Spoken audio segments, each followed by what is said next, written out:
मैंने जी पेमेंट जी कर जी दिया। जी ठीक है। अच्छा, आपने बताया आपकी एज 30 है। 34। 34। और हाइट और वेट?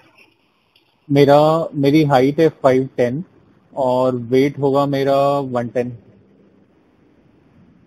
110 है। हाँ जी। 5'10" एंड 110। आपके वेट में कुछ चेंजेस पिछले साल 2 साल में?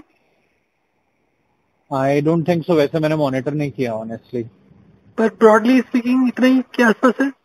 हाँ जी। ओके। रूटीन बताएंगे अपना, सुबह से क्या क्या करते हैं? सुबह कितने बजे उठते हैं? अराउंड 8 o'clock में उठता हूँ। उसके बाद दूध लेने जाता हूँ सुबह फ्रेश होके। क्या करने जाते और हैं? दूध लेने ओके। गाड़ी से जाता हूँ क्योंकि दूर है। हाँ। और उसके बाद वापस आके वर्क फ्रॉम होम है तो नहा धो के ऑफिस का काम शुरू कर देते हैं। वो सीटिंग जॉब है कॉन्टिन्यूसली, तो घर पे वर्क फ्रॉम होम होता है। ब्रेकफास्ट हो जाता है 9 साढ़े 9 बजे। हम्म। और ऑफिस टाइम कब से शुरू होता है? 9:30, 9 to 9:30। और ऑफिस टाइम के आसपास ही आप लंच कर लेते हैं? नहीं, ब्रेकफास्ट। सॉरी, हाँ, ब्रेकफास्ट। अच्छा, ये जो आप सुबह जाते हैं उठकर, फ्रेश होने के बाद जाते हैं, इसमें सुबह उठकर पानी भी पीते हैं कुछ? हाँ, पानी तो पीता हूँ मैं, और मेरी कितना? पानी ज्यादा पीने की आदत है। सुबह कितना? तो वैसे नॉर्मली 3-4 घूंट। अच्छा, ज्यादा नहीं पीते सुबह उठ के? नहीं, चाय कितनी है दिन में? बिल्कुल भी नहीं, चाय पीता ही नहीं मैं। दूध? दूध पीता हूँ डेली आफ्टर ब्रेकफास्ट, 1 घंटे के गैप पे ऑलमोस्ट। और पूरे दिन में मतलब एक ही बार दूध पीते हैं, एक गिलास? हाँ जी, एक ही बार 1 गिलास दूध बस पूरे तीन दिन सौ में। एम एल के आसपास, 300 सवा 300? हाँ जी। और उसके अलावा फ्रूट्स कितने हैं आपके डेली के? फ्रूट्स जब मैं घर पे होता हूँ तो मोस्टली घर पे ही होता हूँ मैं, तो उसमें ये होता है कि ब्रेकफास्ट के बाद जैसे दूध हो गया 1 घंटे बाद, उसके 1 घंटे के बाद फ्रूट्स हो जाते हैं, कुछ ना कुछ एप्पल या पूरे तरबूज। दिन में केजी में, मतलब इन टर्म्स ऑफ ग्राम्स कितने हो जाते होंगे अंदाजा? पूरे दिन में in terms of weight fruits कितने हो जाते होंगे? Maybe ½ kg। कितनी बार लेते हैं फ्रूट्स दिन में? 800 ग्राम कह रही है मदर मेरी, तो वो कह रहे हैं 3 बार ज्यादा हो मतलब। जाता होगा, क्योंकि आजकल तो एक सेब ही 200 300 ग्राम से ऊपर का होता है, 300 साढ़े 300 से ऊपर। तो मे बी यस, 3 बार हाँ, मतलब फ्रूट्स हो जाता है, 3 पोर्शन 3 बार फ्रूट्स हो का। जाता है तो आप 300 ग्राम से कम क्या लेते होंगे फिर? मतलब 1 किलो से तो ऊपर ही जाता है। यप। तो रात का खाना कितने बजे? रात का खाना 8 से 9 के बीच में। और दोपहर का? दोपहर में लंच करता नहीं हूँ। अच्छा, सीधा 9:30 के बाद 8 बजे डिनर? हाँ और जी। बीच में आपने दूध ले लिया और फ्रूट्स ले लिए 3 बारी? हाँ जी। उसके अलावा कुछ? नहीं, उसके अलावा जैसे अब रात को डिनर किया, किसी दिन अगर डिनर जल्दी कर लिया 7 साढ़े 7 बजे, तो मन किया तो बाहर से कुछ ऑर्डर कर लिया, पिज्जा टाइप वैसे हो जाता है जंक। कितने बजे? जैसे डिनर अगर 7 साढ़े 7 बजे कर लिया किसी दिन, हम्म। तो उसके बाद कभी मन किया तो 9 साढ़े 9 या 10 बजे पिज्जा ऑर्डर कर लेता हूँ बाहर से। कितने बार हो जाता होगा हफ्ते में? एक बार। ओके। पूरे दिन में पानी कितना हो जाता है? पूरे दिन में पानी 4 लीटर तो मान ही लीजिए। आपके पास शुगर मॉनिटर है? बिल्कुल है। ओके। पहले से है तो मतलब कोई घर पर किसी और को भी है? मदर को है शुगर। ओके। और ब्लड प्रेशर मॉनिटर भी है? वो भी है। वो किसको है? मदर को ही है। उनकी एज कितनी है? मेरी मदर की एज 64 का बर्थ है उनका। कितने का, 54 या 64? 64, 64। 64। 58 ईयर्स हो गए। ओके। उनको कितने सालों से डायबिटीज और ब्लड प्रेशर? डायबिटीज उनको 4 साल से, और ब्लड प्रेशर ऑलमोस्ट सेम ही है। बस 4-5 साल से ही है? हम्म? 4-5 साल से ही है उनको भी? नहीं, 10 साल से बीपी बता रही हैं। बीपी 10 साल से है, शुगर? शुगर 4 साल से। कि तो आप बीपी तो रोज ले ही सकते हैं? क्या ले सकता हूँ? बीबी तो मॉनिटर मतलब वो रीडिंग ले सकते हैं रोज ना? हाँ जी बिल्कुल। तो अगर हो सके तो 2-3 बार रीडिंग लेके वो व्हाट्सएप कर दिया करिए रेगुलर। ठीक है। एक तो सुबह उठते ही कर दिया करिए। तो मॉनिटर आपको ये सेल वाला है या रिचार्जेबल सेल है? आ, हमारा जो बीपी मॉनिटर है वो रिचार्जेबल सेल वाला है ना, ठीक है, सेल से चलता है। हाँ। सेल तो है पर सेल रिचार्जेबल, क्योंकि मैं इतनी बार बोलूंगा तो सेल बड़ी जल्दी जल्दी खत्म होने लगेंगे, दूसरे तीसरे दिन में खत्म हो जाएंगे। कोई बात नहीं, वो कर लेंगे।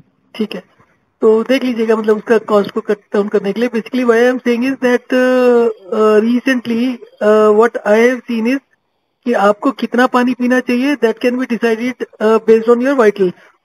ओके। और वो रोज के रोज रोज के रोज नहीं तो every 2-3 days it fluctuates and accordingly adjust करना पड़ता है। Okay. Now coming back to the basic protocols. Basically आप अगर थोड़ी थोड़ी देर बाद खाते रहेंगे या कुछ ना कुछ लेते रहेंगे, इवन वाटर और एनीथिंग, तो आपका डाइजेशन कभी ठीक नहीं होगा। ओके। और ब्लड शुगर, ब्लड प्रेशर, हर चीज का कारण एक ही होता है कि जो आप खाना खा रहे हो उससे जो एनर्जी बन रही है आपके शरीर में वो कम बन रही है। Okay. Sugar is a defence system, blood pressure is a defence system, heart disease is also a defence system of the body. Okay. These are not diseases. Okay. आप जितना बॉडी का मेटाबॉलिज्म खराब करोगे, जितना आप उसकी खाने से जो एनर्जी मिल रही है आपको, जितना उसको कम करोगे, उतना आपका रिस्क फैक्टर बढ़ जाता है। तो जो लोग डाइटिंग करते हैं, जो लोग ज्यादा एक्सरसाइज करते हैं, they are also at a higher risk of blood sugar, blood pressure and other diseases. Okay. There should be a balance कि आप कितना खा रहे हैं और कितनी एनर्जी बन रही है और कितना खर्चा कर रहे हैं। Okay. There is no connection between diabetes and blood and your sugar intake. Okay. अब आप जब फ्रूट्स 3 बार लेते हैं तो आपके शरीर में खाना कभी टिकता नहीं है, because fruits have got your fructose and glucose as well as fibre. Okay. वो आपके, और उसमें फ्लूइड भी है, तो वो आपके खाने को पचने से पहले पुश करता रहेगा। तो ओके। फ्रूट्स कंप्लीटली बंद कर दीजिए। It is not due to the sugar content, okay. It is due to frequent intake. Okay. अभी 15-20 दिन के लिए तो पूरा बंद रखिए इसको, ताकि आपका जो फाइबर का इंटेक है वो बंद हो जाए। ओके। शुगर के इंटेक के लिए आप उसको कंपनसेट कर सकते हैं दिन में 4-5-6 चम्मच चीनी लेकर, ओके। और उसको इक्वली स्प्रेड कर लें। क्योंकि अगर आप फ्रूट को कट डाउन करेंगे तो आपका शुगर कम हो जाएगा, कार्ब्स कम हो जाएगा, और काम करके उसके बाद आपको थकान आने लगेगी और प्रॉब्लम शुरू हो जाएगी। और may be you will have headache and you will think कि वो पानी कम करने की वजह से हुआ है। ओके। तो दूसरा, आपको पानी को ड्रास्टिकली कम करना पड़ेगा। तो फॉर द टाइम बिंग आप क्या करें कि टू बिगिन विद, खाना खाने से 1 घंटा पहले 1 गिलास पानी पी लें और खाने के साथ 1 गिलास पानी पी लें। ओके। तो हर मील के? हर मील के, तो आपको अगर 3 मील ले रहे हैं तो my suggestion would be maybe to take 3 meals. Okay. ठीक है, और मील्स का टाइम रखो 8 बजे, 2 बजे, 8 बजे, 6 आवर्स अपार्ट, ओके। ताकि आप खाने को पूरा टाइम दें, पेट को उसको, डाइजेस्टिव सिस्टम को उसको पचाने के लिए। ठीक है। आपका जो एनर्जी लेवल है इसके ऊपर डिपेंड नहीं करता कि आप कितना खा रहे हो। So the whole connection between your like obesity कह लीजिए या आप वेट को कह लीजिए, वेट का कनेक्शन भी डायबिटीज से कोई नहीं है, किसी चीज का कनेक्शन नहीं है। Connection, in fact you will start losing weight also with this. आपको खाने में कोई कमी नहीं करनी, शुगर में कोई कमी नहीं करनी, एंड आपको गलत सिग्नल्स नहीं मिले थकान के, तो उसके लिए शुगर इंटेक रखते हैं, प्लेन शुगर लीजिए, कोई चिंता मत करिए। जो व्हाइट वगैरह जो बोलते हैं ना कि शुगर में केमिकल्स होते हैं, उस सब की कोई चिंता मत करिए। Okay. Sugar is as good fruit as anything else, it is also made out of sugar cane. जो भी कंटेंट्स उसमें होते हैं, सल्फर वल्फर, that is very negligible kind of thing. Okay. तो क्योंकि आपका एनर्जी लेवल बहुत तेजी से डिप करेगा अगर आप शुगर नहीं लेंगे तो, ओके। और फिर आप ब्लेम करेंगे पानी को। ओके। आपका अगर शुगर लेवल मतलब इंटेक ठीक रहेगा तो आपको नींद वगैरह में भी दिक्कत नहीं होगी। अभी आपको नींद में कोई दिक्कत हो रही है, कोई और सिम्टम्स आ रहे हैं आपको, नहीं। रेस्टलेस लेग्स भी है कुछ और? नहीं, ऐसे कोई सिम्टम नहीं है। मुझे यूरिनल इन्फेक्शन हुआ था जिसके रीजन से मैंने टेस्ट कराया था, और तब ये डिटेक्ट हुआ कि मुझे शुगर है। यूरिनल इन्फेक्शन तो इतने, आप मैरिड है? नहीं। इतनी जल्दी तो नहीं होना चाहिए। अगर आप का 240 तक पहुंचा तो होना तो नहीं चाहिए वैसे। Anyway, coming back to this, कोई बात नहीं, वो भी ठीक है, हो जाएगा ठीक। तो अभी आपने मेडिकेशन शुरू किया कोई? यूरिनल इन्फेक्शन के लिए 2 मेडिसिन उन्होंने शुरू की थी, जिसमें से एक खत्म हो गई है, वो 5 दिन की थी, बाकी 20 दिन चलनी है। बाकी 20 दिन चलनी है? हाँ जी। आप उसको भी जल्दी से जल्दी बंद कर दीजिएगा। आप जैसी पानी के इंटेक को कम करेंगे वो अपने आप तेजी से खत्म हो जाएगा। तो मे बी जो 20 दिन चल रहे हैं वो किस चीज की दवाई है, उसको हो सके तो व्हाट्सएप कर दीजिएगा। And if you already know कि किस चीज की है तो बता दीजिए। मैं अभी बता देता हूँ। हाँ। इसका नाम क्या है? नाम से तो I don't know, if you Google की इसका काम क्या है। अदरवाइज आप फिर नाम मेरे को व्हाट्सएप कर दीजिएगा, मेरे को भी गूगल ही करना पड़ेगा। हाँ, मैं आपको व्हाट्सएप कर दूंगा, वो बेटर रहेगा। ठीक है। तो आपकी कोशिश ये रहे कि आप 3 meals low, so that your body is never deprived of energy. Okay. और 6 आवर्स का गैप जरूर रखो उसमें। ओके। और बीच में कोई पानी नहीं लेना। तो to begin with it will be 6 glasses of water per day. तो अगर आप 300 ml के आसपास का लेते हैं तो सीधा आप 4 लीटर से 1.8 लीटर पर आ गए। 1 या 2 दिन के बाद आप इसके और नीचे जाएंगे और इसको 900 ml पर ले आएंगे 3 बारी। Just 1 glass of water with the meals only, nothing else. Okay. तो ये शेड्यूल तो हो गया आपके खाने पीने का। हाँ जी। और दूध भी बंद कर दीजिए और everything is over except for आपका रोटी। आप नॉनवेज कितना खाते हैं? मैं नॉनवेज खाता ही नहीं, वेजिटेरियन हूँ, एग भी नहीं खाता हूँ मैं। ओके। तो फिर तो आपका सिंपल ही हो गया कि आपने दाल रोटी खानी है और चावल और सब्जी खा सकते हैं। तो सिंपल खाना हो गया आपका। और इसमें जितना चेंज कर सके उतना चेंज करते रहिए, रोज एक जैसा खाना मत खाइए कोई भी। ओके। और खाने का बस यही है, और कोई रेस्ट्रिक्शन नहीं है। आप शुगर जितना खाना चाहते हो खा लो, 6-8 चम्मच से कुछ नहीं होता। ओके। इसको फॉलो करने के बाद आपका ब्लड शुगर ऊपर नीचे करने होने लगेगा। ओके। तो उसकी चिंता मत करिए, दवाई मत लीजिएगा। Okay. You will get relief very very fast. Okay. दूसरा काम आपको करना है कि आपको हर घंटे के अंदर 5 मिनट चलना है घर के अंदर ही, नॉर्मल स्पीड से। कोई ब्रिस्क वॉक नहीं करना, कुछ नहीं, आराम से, बिल्कुल आराम से चल रहे हैं। मतलब नॉर्मल स्पीड जो होती है, नॉर्मल से भी आप थोड़ा सा 10-20% कम ही रख सकते हो। ओके। और 5 मिनट चलने के बाद 5 मिनट लेट के आराम कर लो। Okay. To begin with keeping your weight and height, आप मेरे ख्याल से हर घंटे में कर सको, ठीक है। अगर 1-2 घंटे छूट भी जाए दिन में तो भी इट डज नॉट मैटर, पर आप उसको लगातार मत करिएगा। लगातार एज इन? मतलब 5 मिनट चल लिया, जैसे आपने स्किप कर दिया तो ये नहीं है कि उसको मेकअप करने के लिए आप 5 मिनट चले 5 मिनट लेटे, फिर 5 मिनट चले 5 मिनट लेटे, ऐसे मत करिएगा, उसको स्प्रेड ही करिएगा। अंडरस्टूड। अगर आपको ज्यादा घंटे छोड़ दिया, आपने 4-5 घंटे छोड़ दिए, कहीं जाना पड़ा, कहीं पार्टी वार्टी में चले गए, तो उसको मेकअप करने की कोशिश मत करिए। जैसे उसमें ये कर सकते हैं कि जैसे आपने कुछ 3-4 मिस कर दिए सीधा, हाँ जी, तो उसको मेकअप करने के लिए आप 1 घंटे की जगह उसको 40-50 मिनट का स्प्रेड कर सकते हैं। अंडरस्टूड। पर वैसे मत करिए।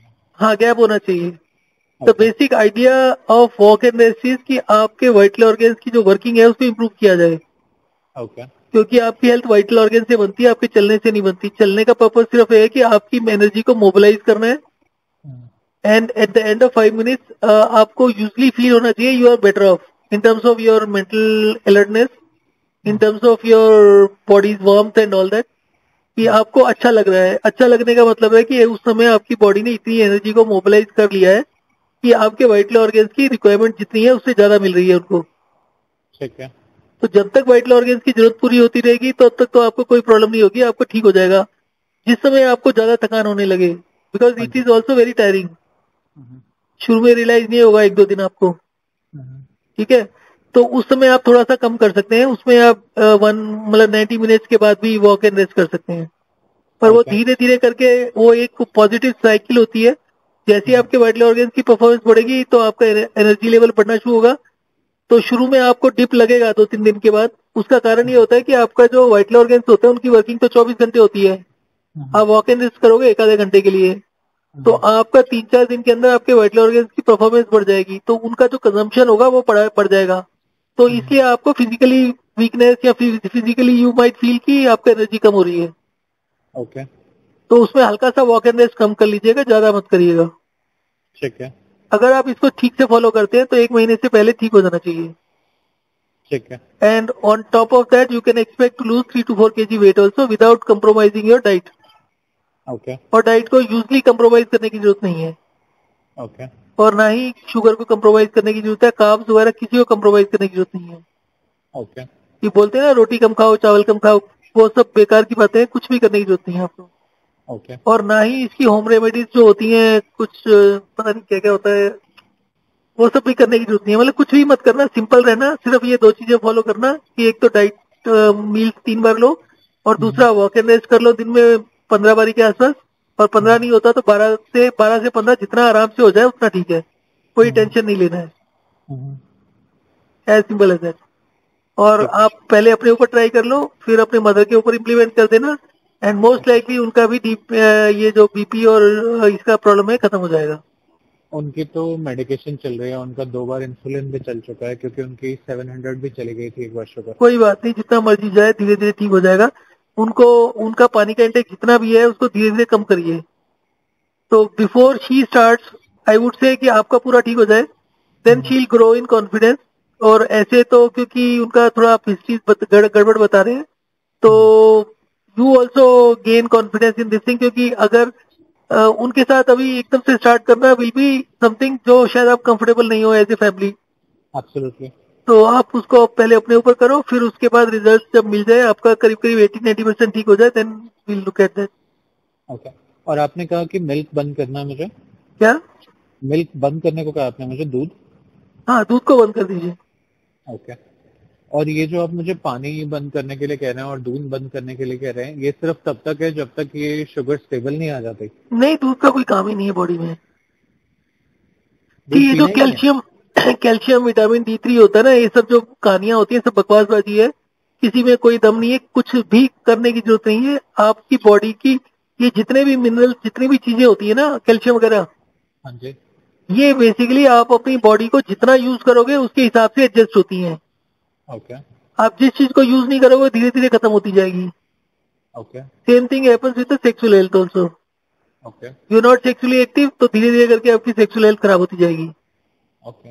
और जो एक्टिव है उसकी ठीक रहेगी। तो इसी तरीके से हार्मोन्स का जितनी भी चीजें होती है ना, they are directly connected with कि आपका लाइफस्टाइल कैसा, आप कर क्या रहे हो। ओके। बेसिकली अब जैसे किसी के प्लास्टर लग गया मान लो हाथ में, प्लास्टर खुलेगा तो उसकी जो स्ट्रेंथ होगी आते थे 15-20 दिन लग जाते हैं, हाँ जी। क्योंकि उसने 6 वीक तक उसको यूज नहीं किया। Right. And the same thing happens with every mineral, every system जो आपकी बॉडी मेटाबोलाइज करती है ना। तो जो चीज बॉडी को बहुत देर तक नहीं मिलती उसका मेटाबॉलिज्म खराब हो जाता है, तो फिर इसको धीरे धीरे करके उठाना पड़ता है। ओके।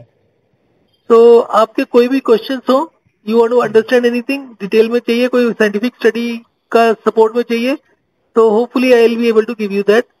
बाकी आपके नेटफ्लिक्स का सब्सक्रिप्शन है क्या? बिल्कुल है। तो आप एक काम करना, एक घंटे से ऊपर की एक वीडियो है यूएस की, that is on diabetes only. तो उसमें वैसे आपको ज्यादा वो तो रेलिवेंट नहीं है, क्योंकि this is talking more of nonveg, आप नॉनवेज लेते ही नहीं हो। Right. But it is talking about milk also, and secondly it is talking about sugar also, कि शुगर तो आप नॉर्मल आदमी को हेल्दी रहने के लिए 60% calories should come from carbs only. Okay. तो इट सेज कि अगर आप सब कुछ डाइट वगैरह ठीक कर रहे हो तो 60 की जगह 80 भी हो जाए तो डायबिटीज नहीं होती। Carb has nothing to do with diabetes, okay. They are metabolic reasons for this thing. तो that will also give you some kind of positive kind of feeling, मतलब आपको फिर वो डर कम लगेगा ना। ओके। तो there is nothing to worry about. महीने 2 महीने में एकदम परफेक्टली ठीक हो जाएगा। स्पाइक करता है, ऊपर नीचे जाता है शुगर, तो उसकी चिंता मत करिएगा।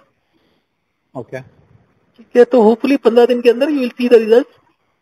240, अगर आई डोंट नो कि आपका 240 उस दिन था, तो अदरवाइज एवरेज क्या है, बट अगर एवरेज आपकी 240 के आसपास ही है, उसके बाद आपने चेक किया है या बस एक ही बार हुआ है? मैंने बस वो टेस्ट कराया था HB1AC, घर पे तो टेस्ट उसके अलावा घर पर कभी नहीं करी? नहीं। निडल वगैरह से डर तो नहीं लगता? नहीं, डर नहीं, बस ये है कि चेक करने से फिर मॉम परेशान होने लगती है, उनको दिखता है कुछ, तो इसलिए मैं करता नहीं हूँ। नहीं, आप या तो अपना अलग मंगा लो, क्योंकि चिप्स की कॉस्ट ही होती है, उसकी तो कमी होती है। और नहीं, उनको मत कॉस्टिंग वाला बताओ। नहीं, हाँ? उनको मतलब नंबर्स देख के इशू होता है ना कि हाँ तो मुझे भी मत शुगर बताओ हो ना उनको, because see unless until you see you won't know your progress. जाए। राइट। और फिर अगर आपको कितना प्रोग्रेस नहीं दिखाई फ्रीक्वेंट देगी चेक तो आप करना, छोड़ दोगे। कितना फ्रीक्वेंट चेक करना है? वो आपकी मर्जी है। I usually don't insist. आपके केस में तो आई वोंट से कि आपको रेगुलर जरूरत है। आप ओके। अगर सिर्फ मेरे को जो फ्री फंड वाले चीजें है ना, जिसमें नॉन इन्वेसिव है, जैसे आप पल्स रेट अपना भेजते रहो और अपना ब्रीदिंग रेट भेजते रहो, ओके। और ब्लड शुगर आप हफ्ते में करना चाहते हो, जितने दिन में भी करना चाहते हो, that is up to you. अगर साथ में आपका ब्लड प्रेशर मॉनिटर का वो भेज देते हो तो वो पल्स रेट उसी में आ जाएगा। ओके। और ब्रीदिंग रेट को लेने का तरीका क्या होता है कि आप सुबह एक तो उठते ही कर लिया करिए pulse rate, okay. Sorry pulse rate तो आपका उससे आ ही जाएगा। ब्रीदिंग रेट तो सुबह उठने के बाद 5-10 मिनट रेस्ट करने के बाद आप अपना ब्रीथिंग रेट कर लो। मोबाइल में स्टॉप वॉच लगा लो 1 मिनट की या आधे मिनट की, and see how many times you exhale and inhale. 1 cycle is exhale plus inhale is 1। So okay. How many times you breathe in a minute, उसको काउंट कर लीजिए। उसको एक बार तो अभी से काउंट कर लीजिए, सो वील नो कि आपका स्टार्टिंग पॉइंट क्या है। ओके। तो as you go along you will see कि आपका जो ब्रीदिंग रेट है कम हो जाएगा। ओके। और ब्रीदिंग रेट कम होना इज वेरी वेरी हेल्दी। अभी मोस्ट लाइकली आपका breathing rate should be somewhere close to 17, 18 और 20। Okay. And if everything works perfectly तो ये आपका ब्रीदिंग रेट 10-12 के बीच में आ जाएगा। ओके। और अगर ये 10-12 के बीच में स्टेबल रहता है तो धीरे धीरे करके 2-3 महीने में अपने आप ठीक हो जाएगा सब कुछ। ओके। एक और चीज जो आपने मुझे पानी कम करने के लिए कहा है कि 3 ग्लास दिन के कर देने हैं नेक्स्ट वीक से, उसमें ये सिर्फ तब तक है जब तक शुगर कंट्रोल नहीं होती, या फ्यूचर में भी यही रखना है? ओके ठीक, देखिए वैसे तो मेरी कोशिश आज की डेट में जो लेटेस्ट में एफर्ट कर रहा हूँ, दैट एफर्ट इज कि आपका हाइड्रेशन का लेवल क्या है उसको जज करना है नंबर ऑफ ब्रीथिंग से, कि आप 1 मिनट में कितनी बार सांस लेते हैं। Because your breathing is directly related with your fluid level of the body. Okay. तो आपका मेटाबॉलिज्म भी सारा उसके ऊपर डिपेंड करता है। ओके। अगर अच्छा, normally it is said that कि हमारे बॉडी वेट का 70% is fluid. Right. This is divided in 3 places, and according to my theory जो हमारे सेल्स में पानी होता है that is about 65% of the total fluid. Okay. वो ज्यादा हो गया होता है। Okay. So the whole idea about drinking water with the meals is, अगर वो पानी ज्यादा होता है तभी आपको प्यास लगती है, अगर सेल्स में ज्यादा हो तो हमें सेल से एक तो निकालना है, उसको कम करना है। तो खाने के साथ पानी लेने से आपका ब्लड वॉल्यूम बढ़ने लगता है, तो ब्लड आपका पतला होने लगेगा, स्लाइवा आपका बढ़ने लगेगा। When you get on to this thing within 1 और 2 डेज आपका मुंह में स्लाइवा बहुत ज्यादा हो जाएगा और पतला भी हो जाएगा वो। तो आपके सेल्स तेजी से पानी छोड़ने लगेंगे, ओके। क्योंकि उसमें 65% फ्लूइड होता है। तो आप ये कह सकते हो कि ऑलमोस्ट 50-60 लीटर पानी है उसमें। तो वो 2-4 लीटर पानी दिन में छोड़ देगा, तो वो तेजी से जो इम्बैलेंस क्रिएट हुआ हुआ है आपके फ्लूइड्स में वो तेजी से रिस्टोर हो जाएगा। ओके। एंड नॉर्मली क्या है कि आप अपना पल्स रेट और ये अगर अभी शेयर करते हैं, आप शेयर कर ही दो ना, फिर बात करते हैं, फिर उसको भी एक्सप्लेन कर दूंगा थोड़ा सा। बिल्कुल। तो आप पल्स रेट और ब्लड प्रेशर से ही पूरा नाप लो, पल्स रेट उसी में आ जाएगा, और साथ में आप ब्रीदिंग रेट चेक कर लो थोड़ा सा 5 मिनट रेस्ट करके, and then we talk again. और फिर मैं आपको एक्सप्लेन कर दूंगा किसका क्या देखना है। Sure. Okay. Okay, thanks. Hello. हाँ जी, हाँ जी आपका सर। तो ब्रीदिंग रेट भी बढ़िया है। होपफुली 2-4 दिन में ही आपको एक बार तो शायद दे पाई जाएगा आपका ब्लड शुगर में। मैं थोड़ा सा एक्सप्लेन कर देता हूँ। बेसिकली क्या होता है कि जो ब्लड होता है वो न्यूट्रिएंट्स को कैरी करता है सेल्स में, एंड मेटाबॉलिज्म होता है सेल्स में जहाँ एनर्जी बनती है। हाँ जी। तो जब एनर्जी कम बनती है तो ग्लूकोज बढ़ जाता है, क्योंकि glucose also gets delivered in the cells, और ग्लूकोज से ही एनर्जी बनती है। ओके। तो जब स्टार्टिंग स्टेज होती है तो सिर्फ ग्लूकोज बढ़ता है। तो ग्लूकोज बढ़ने से क्या कहते हैं, आपका एनर्जी लेवल बढ़ जाता है। यू डोंट फील कि वो डिप हो रहा है। और अगर आप इसको दवाई खा के डाउन करेंगे जबरदस्ती, तो चांसेस कि आपको ब्लड प्रेशर का भी प्रॉब्लम आना शुरू हो जाए वो बढ़ जाता है। ओके। बिकॉज ब्लड प्रेशर का मतलब भी है कि ब्लड जहां पर नहीं पहुंच पा रहा, सेल्स में ज्यादा से ज्यादा न्यूट्रिएंट्स को पुश करना है, so that energy level can go up. Okay. और जो आपका पल्स रेट है वो भी अभी ठीक है, 78 के आसपास है, स्लाइटली मतलब आइडियल से थोड़ा सा ऊपर है, but still it's very good. तो उसका मतलब है कि अभी सिर्फ आपका ये स्टार्टिंग का स्टेज है, तो होपफुली हफ्ते 10 दिन में आपके नॉर्मल हो जाने चाहिए numbers. Okay. And breathing rate भी आपका स्लाइटली ही नीचे जाएगा, 10-12, मतलब शुरू में तो शायद हो सकता है 7-8 पर भी चला जाए। तो बेसिक कंसेप्ट ये है कि जब आपका ब्रीदिंग रेट 6-7 के नीचे जाएगा तो आपकी पल्स रेट बढ़नी शुरू हो जाएगी। ओके। तो अगर पल्स रेट आपका 90 से ऊपर जाता है तो आपको पानी का इंटेक बढ़ाना है। पल्स रेट अगर 90 के ऊपर जाता है तो पानी का इंटेक बढ़ाना है। ओके। तो पानी के इंटेक को अदरवाइज भी एज ए थंब रूल आपको हफ्ते में एक दिन ज्यादा पानी पीना है, जिस दिन आप ऑलमोस्ट 4 लीटर पी सकते हो, इक्वली स्प्रेड करके हर घंटे में 1 गिलास। ओके। एंड कुछ इससे कंट्रोल हो जाएगा कि मतलब you will know slightly better with the help of your pulse rate and breathing rate. Okay. कि आपका क्या हाइड्रेशन का क्या लेवल है। तो बेसिकली अगर आप इसको करते रहते हैं तो वो ठीक हो जाएगा। और आप कुछ पूछना चाहते हैं तो बताइए। मैं बस यही पूछना चाह रहा था, फाइनल मुझे पानी का मतलब फ्यूचर समझना मुझे कि पानी का इंटेक बॉडी में कम होना चाहिए फ्यूचरिस्टिक, जब सब ठीक हो जाए उसके बाद। नहीं, पानी के इंटेक का आपकी बॉडी में ठीक होना चाहिए, ना ज्यादा होना चाहिए ना कम होना चाहिए। अब ठीक का मतलब क्या है वो भी मैं एक्सप्लेन कर देता हूँ। अब जैसे सबसे पहले डॉक्टर्स कहते हैं कि जब आपका प्यास लगे, जब मुंह सूखे तो पानी पीना चाहिए। आपका मुंह सूखता ही सिर्फ इसलिए है क्योंकि आप ज्यादा पानी पीते हैं। ओके। अब मैंने आपको बोला कि आप अब कल से 2 लीटर पर आ जाओ, 1.8 लीटर के आसपास, कि आप सिर्फ 6 गिलास पानी पीजिए एक दिन 2 दिन के लिए। तो जब आप इतना कम पानी करेंगे तो आपका मुंह ज्यादा सूखना चाहिए, बट यू विल फाइंड कि आपको प्यास पहले से कम लग रही है, मुंह नहीं सूख रहा। ओके। जब आप इसको और कम करेंगे तो यू विल फाइंड कि आपको स्लेवा और इंक्रीज हो गया। ओके। अभी आपको कोई डेंटल इश्यूज है, कोई सेंसिटिविटी वगैरह होती है? लेकिन अभी नहीं है, क्योंकि पहले हुई थी तो मैंने ट्रीटमेंट करा लिया था, फिलिंग वगैरह हुई थी तो उससे सब ठीक हो गया था। और मैं वो जो पेस्ट, वो इनका स्पेशल वाला पेस्ट होता है सेंसोडाइन आई गेस, हाँ वो यूज कर रहा हूँ रेगुलरली। मत करो, छोड़ दो उसको immediately. I will explain to you क्या होता है डेंटल हेल्थ का। सी, जब आपका मुंह सूखता है ना तो स्लाइवा जो होता है वो स्टिकी हो जाता है, और मतलब वो that will be thick only. तो जब आप खाना खाते हैं तो आप उसको च्यू करते हैं, तो जो खाने के पार्टिकल्स होते हैं, फूड पार्टिकल्स, वो आपके स्लाइवा में ट्रैप हो जाते हैं। अब क्योंकि वो स्टिकी है तो वो उसी में रहता है। तो जितना मर्जी कोशिश करें उसको, वो पानी भी पिएंगे। वैसे तो आप शायद पानी भी खाने के साथ नहीं पीते होंगे करंटली। नहीं। कितनी देर बाद पीते हैं? 1 घंटा मिनिमम।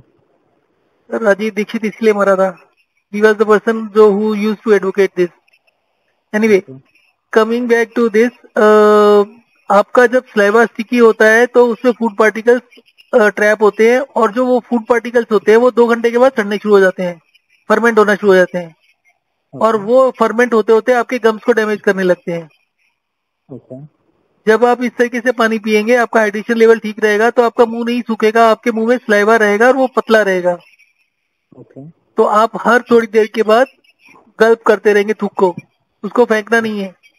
तो जब आप गल्प करते रहेंगे तो जो फूड पार्टिकल्स हैं वो आपके पेट में जाके डाइजेस्ट हो जाएंगे। तो आपके मुंह से जो स्मेल वगैरह आती है वो भी बंद हो जाएगी। और सेंसोडाइन वगैरह का प्रॉब्लम ये होता है कि सेंसोडाइन में यूजली स्टेरॉइड्स होते हैं। ये आपके गम्स को डैमेज कर देते हैं। तो over a period of time 2-3 साल के बाद आपको सीरियस इश्यूज होने शुरू हो जाएंगे।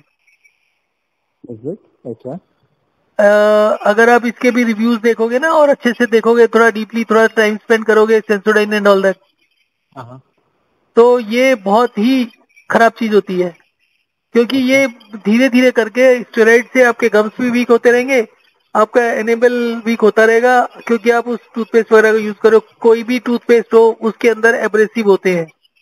गूगल कंटेंट्स या कंपोजिशन ऑफ टूथपेस्ट, कोई भी toothpaste, I am not talking about Sensodyne only, तो लास्ट टाइम मैंने कुछ महीने पहले जब इसको गूगल किया था तो इट सेड कि every toothpaste has got minimum of 50% abrasive. Okay abrasive का मतलब है काइंड ऑफ रेगमल, ठीक है। तो क्या होता है कि जब आप इतना टूथपेस्ट करते हैं और ये जब आपको पता लगता है कि दांत खराब हो रहे हैं तो आप और एग्रेसिव हो जाते हो, दिन में 2-2 बार 3-3 बार करने लगते हो, हर बार खाना खाने के बाद करने लगते हैं। तो उसमें क्या होता है, जो एब्रेसिव होता है वो एनेमल को खत्म कर देता है। ओके आपके एनेमल के खत्म होते ही आपका दांत को कोई नहीं बचा सकता। Okay enamel is the only protection for your teeth. Okay और अगर आप किसी डेंटिस्ट से बात करेंगे हिल से कि एनिमल बहुत स्ट्रांग होता है, मरने के बाद भी जब बंदे को जलाते हैं तो उसके दांत फिर भी नहीं जलते। It is because of protection by the animals. Okay तो वो सब बेकार की बातें होती है, हर एक की अपनी प्रॉपर्टी होती है, वो आग में नहीं जलता, but that does not mean कि एनिमल कोरोट नहीं होता। जब आप कोई भी ट्रीटमेंट कराते हैं, डेंटल ट्रीटमेंट कराते हैं, कोई भी स्केलिंग कराते हैं, व्हाइटनिंग कराते हैं, तो वो एनिमल को डैमेज करता है। ओके तो you should by a baby brush. Baby brush. हाँ, जो बच्चों का, छोटे बच्चों का सॉफ्ट ब्रश होता है वो ले लीजिए ओके और सिर्फ फ्लोसिंग करने के पॉइंट से उसको साफ करिए, जहां तक हो सके टूथपेस्ट वगैरह बंद कर दीजिए। पेस्ट यूज ही नहीं करना। पेस्ट का कोई काम ही नहीं होता, जानवर तो कुछ भी नहीं करते, वो तो गार्गल भी नहीं करते, उनको तो पानी भी कई दिन बाद मिलता है। Okay, but then how will we keep it clean? How do we keep the teeth clean then? आपको क्लीन रखना ही नहीं ना, आपका जो फूड पार्टिकल्स थी तो आपको हटाने हैं, तो फूड पार्टिकल्स कोई इतना बुरी तरीके से थोड़ी जमे होते हैं कि आपको टूथपेस्ट की जरूरत है। टूथपेस्ट का पर्पज क्या है? इज इट व्हाइटनिंग और व्हाट? व्हाइटनिंग का मतलब है कि आप एनेमल की लेयर को खत्म कर रहे हो, और एनेमल की लेयर का बाद कोई ट्रीटमेंट नहीं होता, दुनिया का कोई भी मेडिसिन, कोई भी प्रोसीजर ऐसा नहीं है जो एनेमल को दोबारा से ग्रो कर दे। And what about जो नाइट में जो मुंह में सलाइवा बन जाता है उससे स्मेल आती है and all that? तो स्लेवा तो तब स्मेल करेगा जब वो फूड पार्टिकल्स उसमें ट्रैप्ड रहेंगे। जब आपका स्लेवा इंक्रीज हो जाएगा तो आप उसको सोने में, अगर आपका 1 घंटा भी है तो उसको 10 बारी थूक अंदर लेके जाएंगे तो उसमें फूड पार्टिकल्स रहेंगे नहीं। दूसरा चीज है, आपका हाइड्रेशन का लेवल ठीक रहेगा तो फूड पार्टिकल्स जो आपके इवन जो अंदर फूड पाइप वगैरह में रुकते हैं और वो स्मेल करते हैं वो भी नहीं रुकेंगे। और अदरवाइज भी टूथपेस्ट आप अंदर फूड पाइप में थोड़ी लेके जाते हो। Okay, आपका तो जो बेसिक कंसर्न है वो मुंह का स्मेल का है। right. तो मुंह का स्मेल आएगी जब ट्रैप होंगे, सड़ेंगे वो आपके फूड पार्टिकल्स। Okay, और वो अगर आपका हाइड्रेशन लेवल ठीक होगा, आपका स्लेवा ज्यादा होगा और पतला होगा तो वो कभी रुकेंगे नहीं। मुझे आप ये समझ लो, मुझे 25 साल हो गए टूथपेस्ट और टूथब्रश को छोड़े हुए। मैं तो आपको ब्रश का बोलती हूँ, मैं ब्रश भी नहीं करता हूँ, oh God. गार्गल भी नहीं करता हूँ, और मेरे 60 साल की उम्र है मेरी, और मेरे एक भी दांत में हल्की सी भी सेंसिटिविटी नहीं है। बुढ़ापे में अगर आप लोगों के दांत देखोगे ना तो घिसे घिसे से होते हैं। Right. मेरे दांत पर हल्के से हल्का स्क्रैच भी नहीं है किसी पर। Okay, तो दैट इज इट। क्योंकि मैंने जब ये स्टार्ट किया था ना तो आई रेड अबाउट टूथपेस्ट होता क्या है। तो जितने भी छोटे बच्चे होते हैं आज की डेट में, ऑलमोस्ट 80 to 90% बच्चे जो दूध के दांत टूटते हैं उनसे पहले उनकी फीलिंग होती है। उसका कारण सिर्फ ये है कि आजकल बच्चों को पैदा होती ही टूथपेस्ट पकड़ा देते हैं, 2-4-6 महीने के बाद, जैसे ही बच्चा थोड़ा सा चलने फिरने लगता है 6-8 महीने बाद या साल बाद। right. और बच्चों के दांतों में इनेबल वैसे ही नहीं होता, तो इसलिए उनका वो ज्यादा एक्सपोज हो जाते हैं। जो भी इनेबल होता है वो स्ट्रांग नहीं होता, इसलिए दूध के दांत टूटते हैं ना शुरू के। हाँ जी। पुराने जमाने में कहाँ किसी बच्चे को कोई फीलिंग विलिंग होती थी। और ये कहते हैं आइसक्रीम और चॉकलेट से होता है, सारे बच्चे आइसक्रीम चॉकलेट खाते नहीं। और अगर खाते भी है तो आप टूथपेस्ट और टूथब्रश बंद करा दो बच्चों का, उसके बाद देख लो किसी के दांतों में कीड़ा नहीं लगेगा। ओके।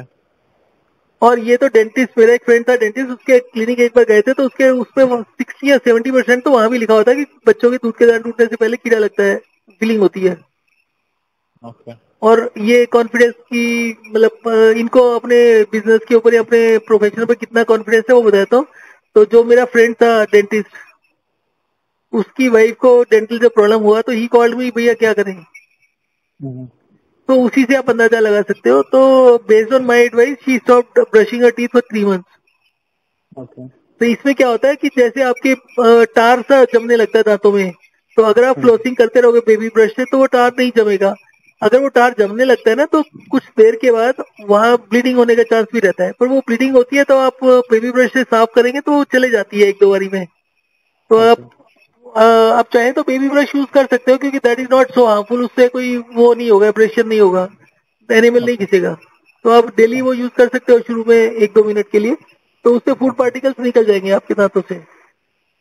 ओके आपके जब मसूड़े ढीले होते हैं ना, गम्स जो ढीले होते हैं, तो आपके दांतों में और उसमें स्पेस बच जाता है, तो फूड पार्टिकल्स आपके गम्स के अंदर भी चले जाते हैं, जो दांतों का होल होता है ना उसके अंदर हाँ भी जी चले जाते हैं, और एक बार उसमें ट्रैप हो गए तो निकलेंगे कैसे? राइट और फिर वो सड़ सड़ के पूरा बैक्टीरिया पैदा करेंगे, कीड़े तो पड़ेंगे ही ना उसमें। कोई भी फूड पार्टिकल को, कोई भी खाने की चीज को आप धूप में रख दो, 2 घंटे में बदबू मार जाएगा, 4-6 घंटे में वो इतना होगा कि घर के अंदर कोई बैठ भी नहीं पाएगा।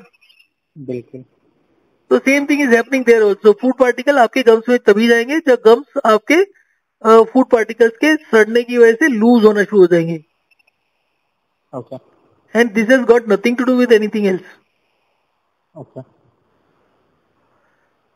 सो मैं आपको और भी बताता रहूंगा, आपको कोई स्पेसिफिक चीज हो तो आप पूछ लो, अदरवाइज और डिटेल अगर आपको जानना है तो मैं और भी टेक्निकल चीजें बता सकता हूँ।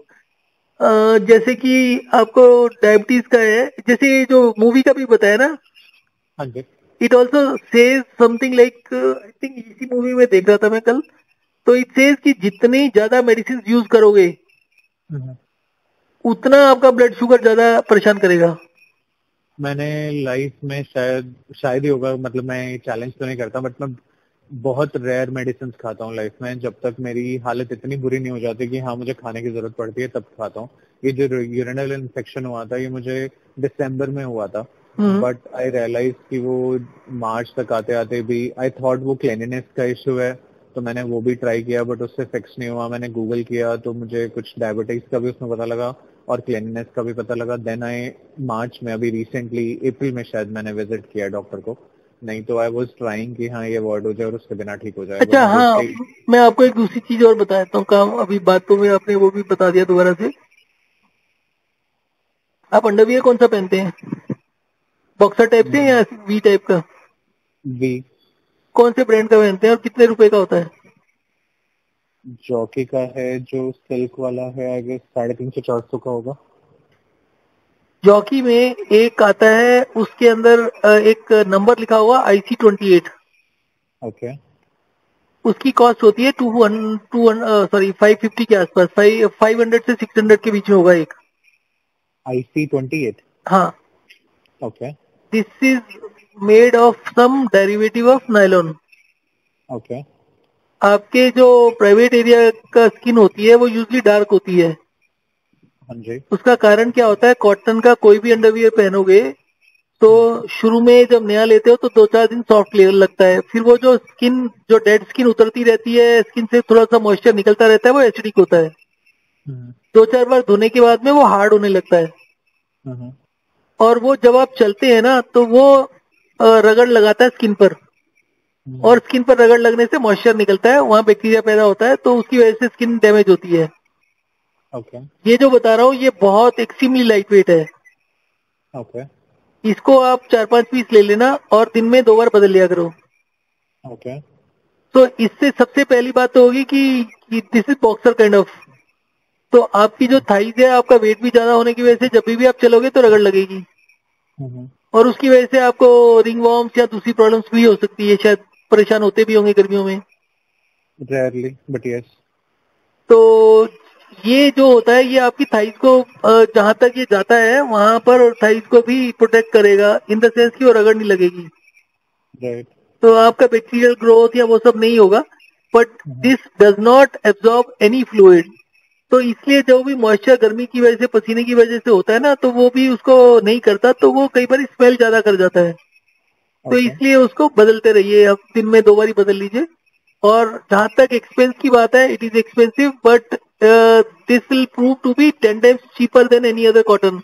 कॉटन का अंडरवियर आपको 3-4 महीने में, 5-6 महीने में चेंज करना पड़ता है। This will last for years, कम से कम नहीं तो 4-5 साल तो चली जाएगा। 3 साल से तो मैं यूज कर रहा हूँ। ओके तो नहीं, जो मैं यूज कर रहा हूँ वी शेप में, वो भी एक्चुअली मिक्स ऑफ नायलॉन ही है जो नहीं नहीं नहीं नहीं, जो भी मिक्स ऑफ नायलॉन है वो टेक्टाइल होना चाहिए।